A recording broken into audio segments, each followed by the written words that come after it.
Seorang prajurit hampir mati kelaparan. Dia mencoba untuk mengakhiri hidupnya dengan granat. Tapi mencoba yang terbaik, dia masih tidak dapat menarik sumbunya. Sambil pikirannya samar, dia tiba-tiba menemukan ubi jalar yang tumbuh tidak jauh. Segera melihat harapan. Jadi dia berlari seperti orang gila ke sana. Dia tidak peduli pada pembersihan kotoran pada ubi jalar. Mulai makannya seperti orang gila. Setelah makan ubi jalar mentah, dia berlari ke sungai lagi dan minum air dingin. Akibatnya, menjelang malam, perutnya mulai keroncongan. Rasa sakit yang parah di perutnya hampir membuatnya mati. Pada akhir Perang Dunia II, lebih dari 2.000 tentara Jepang terdampar di sebuah pulau di Samudra Pasifik. Tentara Austria memutuskan jalur suplai mereka. Pasukan tentara ini kehabisan amunisi dan makanan. Seluruh pasukan mereka kelelahan. Termasuk seorang prajurit bernama Tamura. Dia terkena TBC karena kekurangan gizi kronis. Atasannya tidak mau membesarkan orang yang tidak berguna. Jadi dia segera melemparkannya beberapa ubi jalar. Mengusirnya ke rumah sakit lapangan yang berjarak 20 km dari sini untuk perawatan. Tamura berjalan di jalan dengan wajah kosong. Dia telah berada di pulau ini selama 2 tahun. Sekarang dia hanya ingin pulang. Tidak lama kemudian, ketika Tamura mencapai apa yang disebut rumah sakit, itu adalah gubuk bobrok.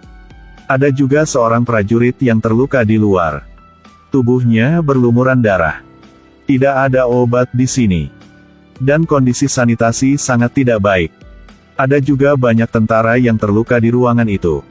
Setelah dokter mengetahui situasinya, mereka segera mengambil ubi jalarnya sebagai uang untuk obat.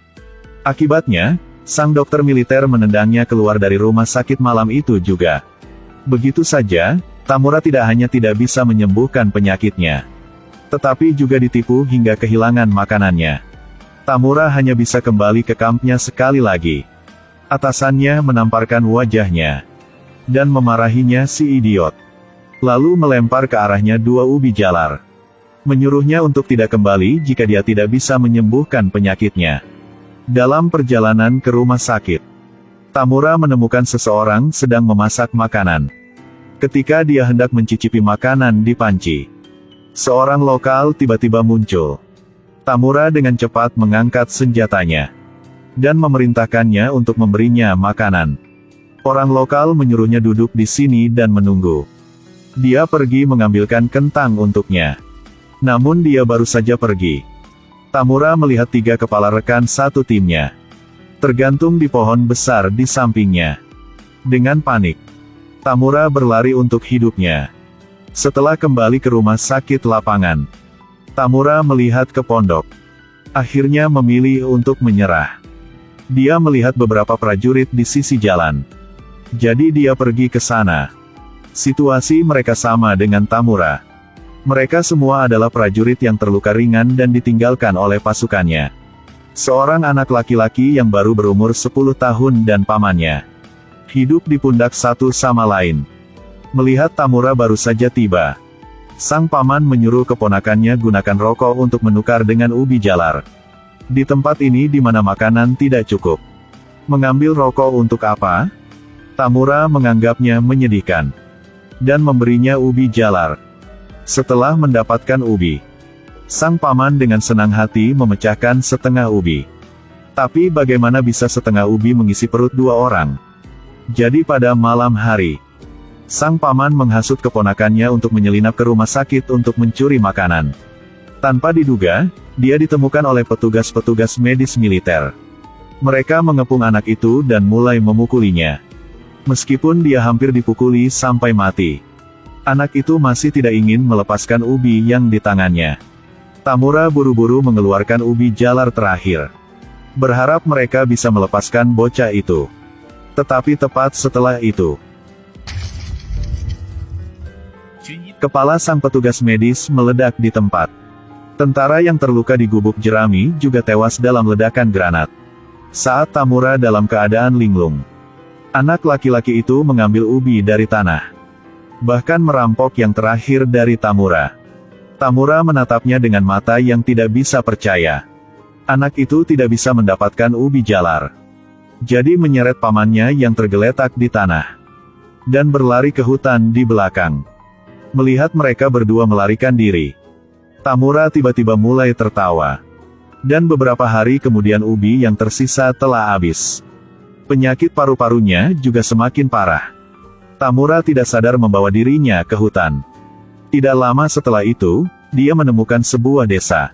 Ada juga gereja di belakangnya. Tetapi tidak ada orang di dalamnya. Tamura kelelahan tertidur di kursi. Pada saat ini, ada suara bermain-main. Ternyata dua penduduk setempat datang ke gereja.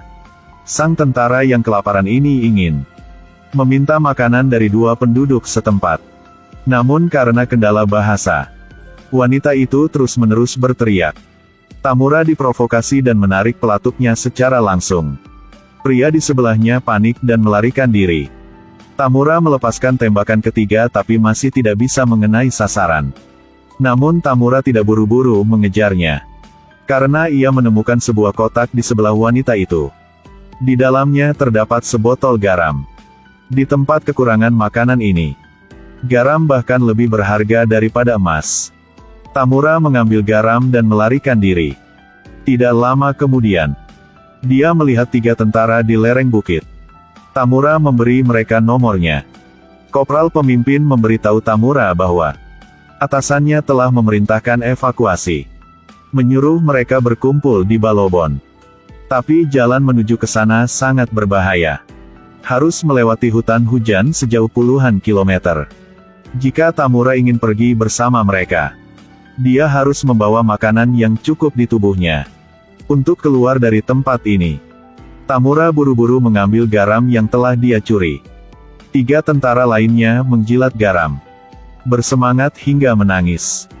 Lalu mereka menggali beberapa ubi jalar. Dan berangkat bersama-sama. Sepanjang jalan, tentara-tentara sekarat di mana-mana. Hutan tidak hanya panas dan lembab, tetapi juga serangga-serangga beracun merajalela. Di langit juga ada pesawat musuh yang membombardir. Kesalahan sedikit saja berakibat fatal. Pada hari ketiga, tim mereka bertemu dengan seorang prajurit yang seperti orang gila. Dia memegang granat dan menatap mereka dengan ekspresi kosong. Setelah ledakan, dia bersemangat ke surga. Kelompok mereka terus pergi. Meskipun mereka memiliki cukup ubi, tetapi melihat tubuh rekan-rekannya, Tamura masih tidak bisa menahan diri untuk tidak menelan air liur. Tamura hampir mati ketakutan. Saat berbaris Tamura dengan ceroboh kehilangan timnya. Dia harus mencari jalan keluar sendiri. Saat Tamura melewati halaman yang ditumbuhi rumput, pemandangan di depannya mengejutkannya. Mayat-mayat tergeletak di lapangan terbuka. Tamura panik dan buru-buru berbalik. Kebetulan bertemu dengan sang kapten yang bersembunyi di lereng bukit. Kopral mengatakan kepadanya bahwa ini adalah satu-satunya cara ke Balobon. Tetapi pasukan tentara A ada di sisi yang berlawanan menunggu mereka. Masih ada banyak tentara di sekitar. Mereka semua menunggu sampai malam untuk bergegas ke sini. Pada malam hari, semua prajurit mulai gelisah. Mereka merangkak ke sisi yang berlawanan dalam kelompok. Kali ini lampu sorot menyala secara alami. Lalu pasukan tentara A dengan panik membombardir.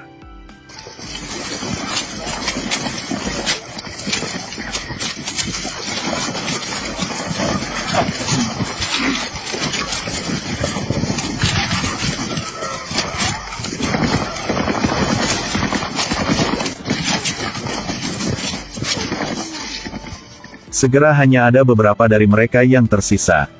Tamura yang pada akhirnya bersembunyi di lubang. Untungnya lolos lagi. Baru keesokan paginya, dia berani bertindak. Tamura menemukan bahwa pasukan tentara A sedang memeriksa mayat para prajurit. Dan bahkan membawa yang sekarat untuk dirawat. Hal ini membuat Tamura yang putus asa segera merasakan harapan. Dia merobek pakaian dalamnya. Membuat bendera yang compang camping. Bersiap untuk menyerah pada tentara A. Tapi ada seorang yang lebih awal daripada Tamura. Saat sang prajurit itu hendak menyerah, tak lama kemudian,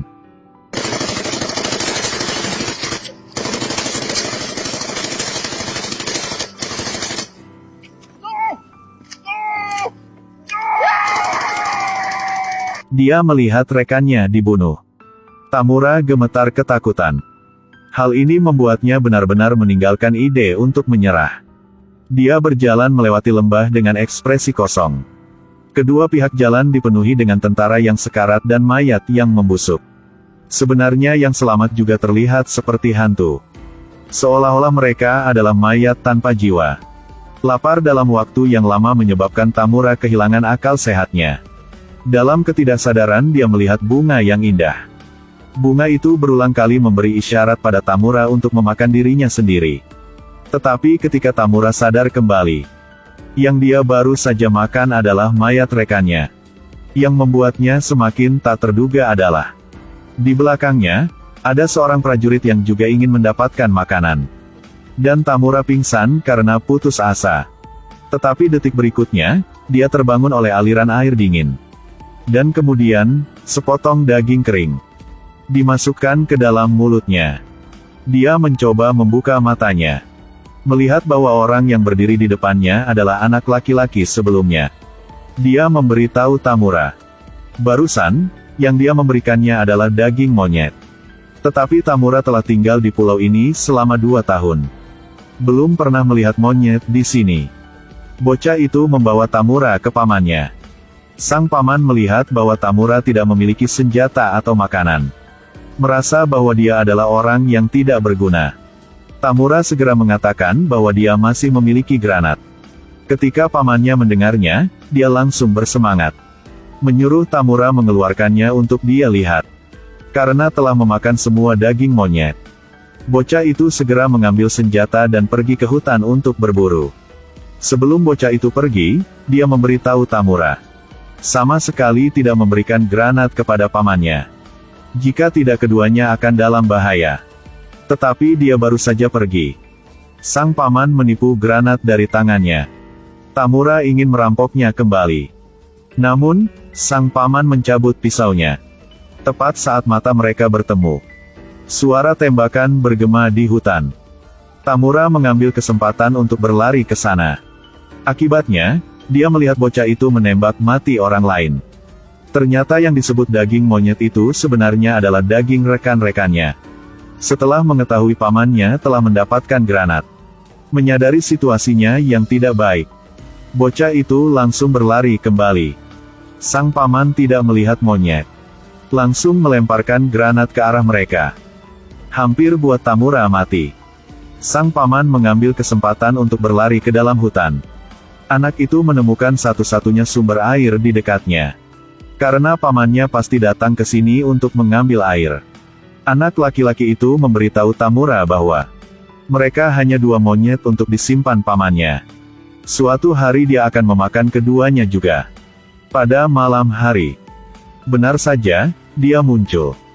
Dia menceritakan kisah masa kecil bocah itu. Berharap keponakannya bisa memaafkannya. Tetapi sekarang bocah itu kehilangan akal sehatnya. Dia langsung menembakkan pistolnya ke dada pamannya. Lalu mengambil pisau dan bergegas ke depan. Mulai menebas dengan liar ke pamannya. Lalu merangkak di tanah untuk makan daging mentah. Tamura tercengang dengan pemandangan ini. Dia berbalik dan mengambil senapannya dari tanah. Satu tembakan mengirimnya ke dunia bawah. Tamura selamat dengan memakan daging monyet dari kedua sang paman keponakan. Dan dibawa kembali ke Jepang. Namun, tidak lama kemudian dia menyayat perutnya dan bunuh diri di rumah. Karena kesalahan hati nuraninya, ia memutuskan untuk mengakhiri hidupnya yang penuh dosa. Untuk para penjahat keji ini, hukuman itu tidak pernah cukup.